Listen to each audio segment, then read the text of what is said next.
یہ ہے ہی آپ کا اسلام کی وسعت کے حوالے سے کہ اسلام کس قدر وسیع ہے. تو دوسرا جو ہمارا سیکنڈ اور تھرڈ کلاس تھی، وہ بیسیکلی ہمارا فرسٹ یونٹ تھا، جس میں ہم نے اسلام کا مقدمہ پیش کیا تھا کہ اسلام انسان کے بارے میں، کائنات کے بارے میں اور اپنے بارے میں کیا کہتا ہے. تو آج انشاءاللہ ہم شروع کریں گے اس حوالے سے کہ اسلام جو ہے وہ یہ ایک، آج کا جو ہے کلاس وہ بیسیکلی اسلام کا دعویٰ ہے. جہاں اسلام کا مقدمہ تھا وہاں اسلام کا ایک دعویٰ ہے. اسلام یہ کہتا ہے کہ میں ایک مکمل ضابطۂ حیات ہوں. یہ ایک ایسی سٹیٹمنٹ ہے جو ہم سنتے بھی آ رہے ہیں، اور اپنی اسلامیت کی کتابوں میں پڑھتے بھی آ رہے ہیں، اور اپنے ان سوالات کے جوابات میں لکھتے بھی آ رہے ہیں کہ اسلام ایک مکمل ضابطۂ حیات ہے. یعنی کہ Islam is a complete code of life. تو یہ اسلام کا دعویٰ ہے. یہاں یہ بات ذہن میں رکھنا کہ being a complete code of life یا ایک مکمل ضابطۂ حیات، دنیا کا کوئی بھی مذہب کلیم نہیں کرتا. یہ کلیم صرف اور صرف اسلام کرتا ہے کہ میں ایک مکمل ضابطۂ حیات ہوں، میں ایک کمپلیٹ کوڈ آف لائف ہوں. تو اسی کے بارے میں جو ہے آج ہماری بات ہوگی. لیکن اسلام کیسے مکمل ضابطۂ حیات ہے، یہ آج ڈسکس نہیں ہوگا اسلام کے پوائنٹ آف ویو سے. جو چیز ڈسکس کرنی ہے میں نے، وہ یہ ہے کہ آپ کے مائنڈ میں ایک سوال ہونا چاہیے کہ ضابطۂ حیات سے کیا مراد ہے، یا کوڈ آف لائف کہا کسے جاتا ہے. پہلی بات تو یہ آپ کو سمجھ آ جانی چاہیے کہ یہ انشاءاللہ ہم ایک دو لیکچرز میں مکمل کریں گے اس کو، کہ what is a complete code of life یا ضابطۂ حیات کہتے کسے ہیں. کیونکہ جب تک آپ کو کوڈ آف لائف کا پتہ ہی نہیں چلے گا کہ کوڈ آف لائف کہا کسے جاتا ہے، تو تب تک آپ اسلام کی وسعت کو کبھی بھی سمجھ نہیں سکتے. تو آج کی کلاس جو ہے یہ ایک روایتی انداز سے ذرا ہٹ کر ہے، روایتی موضوع سے ذرا ہٹ کر ہے. اس کلاس کے لیے میں آپ کو ابھی بتا دوں کہ یہ جو کلاس ہے، اس کے لیے آپ کو آپ کی جو بھی ذہنی سطح ہے اس سے ذرا بلند ہونا پڑے گا. کہ مطلب یہ وہ ہم آج چیز ڈسکس کرنے جا رہے ہیں جو عام طور پر ڈسکس نہیں کی جاتی، جو کہ اسلام کے حوالے سے ہونی چاہیے مختلف پلیٹ فارمز کے اوپر. تو آج انشاءاللہ ہماری ڈسکشن یہی ہوگی آج اور کل کہ what is a code of life, یعنی کہ ضابطۂ حیات کسے کہتے ہیں. آج کا سارا معاملہ یہ ہے. یہاں میں ایک چیز بتاتا جاؤں، یہ جو ضابطۂ حیات کی بات کرتے ہیں، آج جو مغرب ہے، ویسٹ، وہ بھی دعویٰ کرتا ہے کہ میں ایک مکمل ضابطۂ حیات پیش کرتا ہوں، میرے پاس زندگی کے تمام مسائل کا حل موجود ہے. مغرب بھی اسی چیز کا دعوے دار ہے، مغرب. اور دوسری طرف، ٹھیک ہے جی، تو لہٰذا ہم بات کر رہے تھے کہ مغرب جو ہے وہ بھی دعویٰ کرتا ہے کہ I have the solution to all the problems related with life. اور دوسری طرف اسلام بھی یہی دعویٰ کرتا ہے کہ I have the solution to all the problems of human being related with life. اگر آج آپ جاننا چاہتے ہیں نا کہ اسلام اور مغرب میں جو کلیش ہے وہ بیسیکلی کس چیز کا ہے، وہ کوڈ آف لائف کا کلیش ہے. یہ پوائنٹ آپ نوٹ کر لیں، کوڈ آف لائف کا کلیش ہے. مغرب بھی اسی چیز کا دعوے دار ہے، اسلام بھی اسی چیز کا دعوے دار ہے. یہی تو وجہ ہے کہ مغرب میں باقی جتنے بھی مذاہب ہیں وہ اپنی حیثیت کھو بیٹھے ہیں. یہی وجہ ہے کہ مغرب جو ہے، ویسٹ، جو یورپین کنٹریز ہے، وہ اسلام یا مسلمانوں کو کیوں گرانا چاہتی ہے؟ کیونکہ وہ اپنا ورلڈ آرڈر پیش کرتا ہے. مغرب، اسلام کہتا ہے کہ میرا اپنا ورلڈ آرڈر ہے، میں خود اپنے آپ کو قائم کروں گا، مجھے کسی کے ورلڈ آرڈر کی ضرورت نہیں ہے. لیکن مغرب کہتا ہے کہ میرا اپنا ورلڈ آرڈر ہے، تو میں لہٰذا اسلام کو گراؤں گا. یہی وجہ ہے کہ آج آپ دیکھ لو کہ جتنی زیادہ تر جنگیں جو چل رہی ہیں، یہ جتنے جو مشکل حالات ہیں اس وقت، وہ مسلمانوں کے اوپر آ رہے ہیں. یہ بات میں پھر کہہ رہا ہوں، نوٹ کر لیں، مسئلہ صرف اور صرف کس چیز کا ہے؟ کوڈ آف لائف کا ہے، نظام حیات کا ہے، ضابطۂ حیات کا ہے. کیونکہ مغرب کے راستے میں جو اس وقت سب سے بڑی رکاوٹ ہے وہ یہی کوڈ آف لائف ہے، یہی نظام حیات ہے، نہیں یہی ضابطۂ حیات ہے. مغرب کو ہماری عبادات سے کوئی ٹینشن نہیں ہے.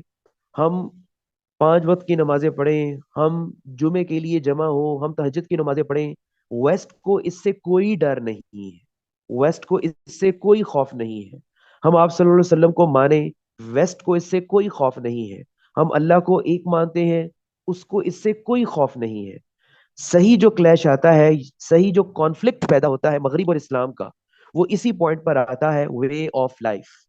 हम कहते हैं कि हमारे पास मुकम्मल वे ऑफ लाइफ है, हमें तुम्हारी कोई जरूरत नहीं। और मगरिब कहता है कि तुम कौन होते हो कोई ये कहने वाले कि तुम्हारे पास अपना वे ऑफ लाइफ है, तुम्हें हमारा इख्तियार करना पड़ेगा। तो बहरहाल, ये थोड़ी सी तमहीद मैंने बांधी थी सिर्फ इस मौजू की अहमियत उजागर करने के लिए कि ये चीज किस कदर इंपॉर्टेंट है, इस चीज को समझना। क्योंकि जब आप कोड ऑफ लाइफ को नहीं समझोगे, इस्लाम की वुसअत जो है वो आपको कतई समझ नहीं आएगी। कुरान की जितनी मर्जी तफसीर कर ले, कुरान के जितने मर्जी अहकामात आप पढ़ लें, जितनी मर्जी आप इस चीज की तिलावत करते रहे, लेकिन उस चीज की जो वर्थ है ना, वो कुरान और इस्लाम को समझने की यही वर्थ है कि इस्लाम कैसे अपना गलबा चाहता है। तो उसके लिए हमें चंद चीजों का जानना हमारे लिए बहुत जरूरी है। अब हम आगे की तरफ बढ़ते हैं। ये मैंने एक छोटी सी डेफिनेशन रखी है कि व्हाट इज वर्ल्ड व्यू, कि आखिर नजरिए जिंदगी कहा किसे जाता है। ये इंग्लिश में है, साथ साथ ऑफ कोर्स मैं एक्सप्लेन करता हूँ इस चीज को। अब वो डेफिनेशन क्या है? अ वर्ल्ड व्यू यानी कि अ वर्ल्ड व्यू यानी कि जो नजरिए हयात है, is a comprehensive perspective through which an individual और अ ग्रुप। ये दो बातें आपने समझनी है। इंडिविजुअल कहते हैं फर्द वाहिद को, यानी कि मैं अकेला और आप अकेले। और अ ग्रुप, ग्रुप से मुराद यहाँ ग्रोह है। चाहे वो कम्युनिटी हो, चाहे वो कोई कौम हो, चाहे वो कोई कबीला हो, चाहे वो कोई निज़ाम हो, उसमें फिर सारे आ जाते हैं। Interpret and understand the world, यानी कि वर्ल्ड व्यू वो चीज है कि जिसमें कोई कौम कबीला अपना नजरिया पेश करती है दुनिया में जिंदगी गुजारने का। अब उसमें क्या क्या चीजें शामिल हैं? हमारे बिलीव्स, हमारे अकायद उसमें शामिल हैं। वैल्यूज, हमारी इकदार वर्ल्ड व्यू के अंदर शामिल है, निज़ाम हयात के अंदर। अजम्पशंस, हमारे नजरियात क्या हैं, किसी कौम के नजरियात क्या होते हैं, वो वर्ल्ड व्यू में शामिल हैं। एटीट्यूड, और हमारे जो रवैये हैं, वो उस नजरिया हयात या वर्ल्ड व्यू में शामिल होते हैं। और उसके अलावा एक आगे बड़ा अहम लफ्ज है, इस लफ्ज को समझना है, अबाउट रियलिटी। यहां से पूरी दुनिया में क्लैश पैदा होता है, ये पॉइंट भी आपने समझना है। इस्लाम के नज़दीक हकीकत का मयार कुछ और है, मगरिब के नज़दीक रियलिटी कुछ और है, हिंदू मज़हब में रियलिटी कुछ और है, क्रिश्चियनिटी में रियलिटी कुछ और है, यहूदियत में रियलिटी कुछ और है। तो यही क्लैश है, और इसी रियलिटी को वर्ल्ड व्यू डील करता है। Existence, knowledge, ethics and purpose of life. जो जो रियलिटी जिस जिस मुआशरे में कायम है, फिर उस मुआशरे में जिंदगी का मकसद भी उसी हिसाब से मुतय्यन किया जाता है। जिस तरह इस्लाम के अंदर रियलिटी है खुदा और आखिरत, और इसी वजह से जो मुसलमान होता है वो अपनी जिंदगी का मकसद तयन करता है आखिरत को मद्देनजर रखते हुए। अब वेस्ट के अंदर जो रियलिटी है वो सिर्फ ये दुनिया है, आखिरत का कोई कॉन्सेप्ट नहीं है। तो फिर मगरिब के अंदर जो जिंदगी गुजारने का ढंग है वो उसी हिसाब से मुतय्यन किया गया है, जब आखिरत का कोई तस्वर नहीं है। तो ये चंद बातें आपने जेहन में रखनी है। नजरिया हयात में जो शामिल हैं, हमारे अकायद हैं, हमारी इकदार है, हमारे नजरियात हैं, रवैये हैं, और जिंदगी का मकसद है, और हकीकत क्या है। ये सारे वर्ल्ड व्यूज इस वक्त दुनिया में पाए जाते हैं। तो इस हम यही तो, अब खुद गौर करें, इस्लाम ही इन्हीं चीजों को डील करता है। अब हम आगे बढ़ते हैं। यहाँ मतलब आपने एक चीज समझनी है, ये स्लाइड आपके लिए बड़ी इंपॉर्टेंट है, कि आखिर जिंदगी है क्या, जिंदगी नाम किस चीज का है, जिंदगी किसे कहा जाता है। ये चीज आपके लिए समझना बहुत जरूरी है। ये 4 पॉइंट्स मैंने आपके सामने रखे हैं, क्योंकि जो कुछ भी है, जो कुछ भी है, वो जिंदगी के साथ है ना। अब जिंदगी क्या है? जिंदगी जो है, अगर कोई पूछे व्हाट इज लाइफ, तो इसका आंसर यही होगा कि life is the name of actions. कि जिंदगी जो है ये अमल का नाम है। मतलब कि कोई भी आप लम्हा अपनी जिंदगी का ले लें, वो किसी भी किस्म के एक्शन से खाली नहीं है। कोई ना कोई अमल हर इंसान किसी ना किसी लम्हे कर रहा होता है। इसी तरह जिंदगी किस चीज का नाम है? दूसरा पॉइंट क्या है? जब जिंदगी अमल का नाम है, तो ये जिंदगी जो है ये मुख्तलिफ तरह की एक्टिविटीज से भरपूर है। मुख्तलिफ तरह की हम सरगर्मियां जो है इसमें हम उसको लेकर आते हैं।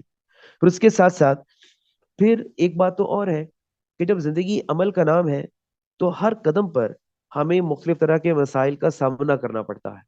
फिर हर वर्ल्ड व्यू के अंदर उन मसाइल को हल किया जाता है अपने अंदाज से।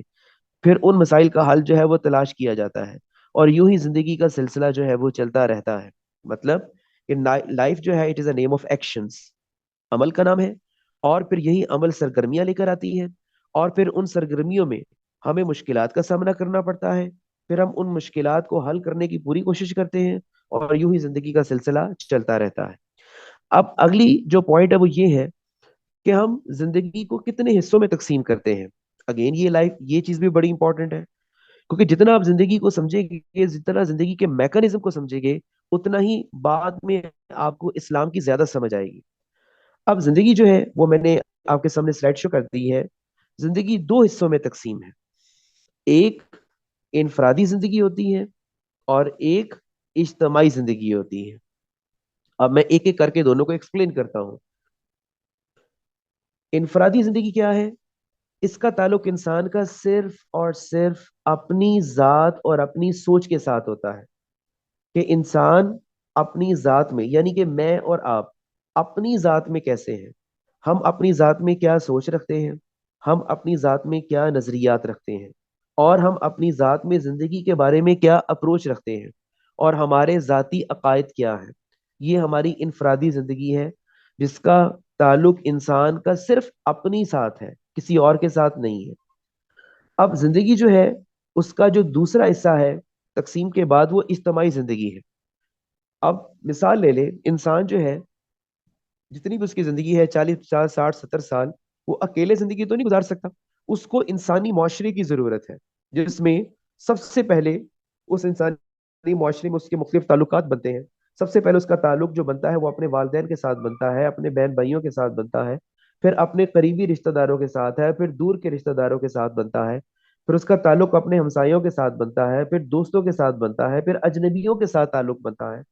तो जिंदगी का जो ये वाला पहलू है जिसमें इंसान अकेला नहीं होता, बाकी इंसानों के साथ जिंदगी गुजारता है, उसे इज्तमाही जिंदगी कहते हैं।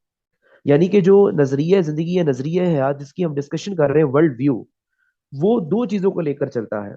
एक इनफरादी जिंदगी को लेकर चलता है, और एक इज्तमाही जिंदगी को लेकर चलता है। जैसा कि आप जानते हो कि इस्लाम जो है, इस्लाम वो इनफरादी जिंदगी को भी लेकर चलता है और इज्तमाही जिंदगी को भी लेकर चलता है।